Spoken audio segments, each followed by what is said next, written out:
Welcome to the Locker Room. Coach Giggs here in a continuing series of messages that are dedicated to Bernard Rapoport, his legacy, and what he meant to so many people. For so many of you, you haven't had the privilege of meeting him, but as you know, I'm introducing you to people who have known him and who have learned from him. And so with me here right now in today's message is Steve Friedlander. For those of you who don't know who he is, you may have heard me refer to you, Steve. Steve took me in the field 31 years ago and showed me how to be successful in the insurance business. And because of that, I owe a lot of my success, Steve, to you. I love you, man. I love you. I love you. Anyway, enough of me. Let's talk to Steve about B, what he did for you, and what he's passed down to you, and what you would share with those in the locker room that they need to know. B was a kind of, I guess, like to you, Eric, he was a second father to me. I mean, he did with us maybe what our own fathers didn't do, because our own fathers really weren't involved in our business. Okay?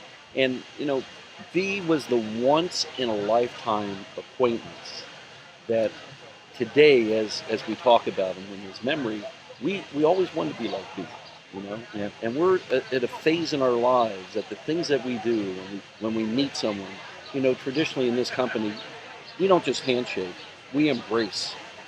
We just open our hearts and, you know, and our love, and people are actually many times shocked, like, why are you so affectionate? Why are you so affectionate? Because he taught us that.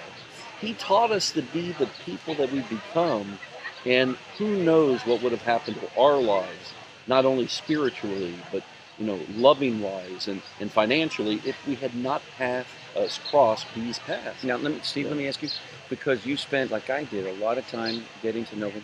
A lot of people listening to this most did not. What did he teach you? He taught you love. He taught you love. What else did he teach you that you could maybe share with others that they could learn from this great, great once-in-a-lifetime guy? The one thing about B, to be around him, is he always encouraged you. He always told you, and the people that he loved himself, and we were part of that special group because he loved everybody. But you know how we were kids. Yeah. But the thing about B is that no matter what you want to be, and I'll never forget it, and I don't know if anyone said it in some of your other tributes, he told me and taught us to be a somebody, not an anybody, but a somebody. You know how many times he told us that? And I taught that to my people. I said, look, anybody can be an anybody, but how about to be a somebody? That's what makes the difference.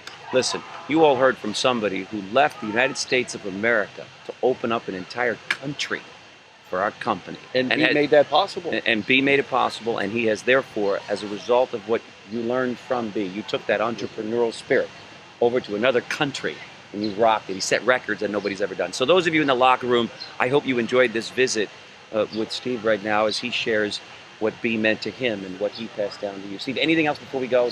All I can say is that I've known you for 30 some odd years, Eric.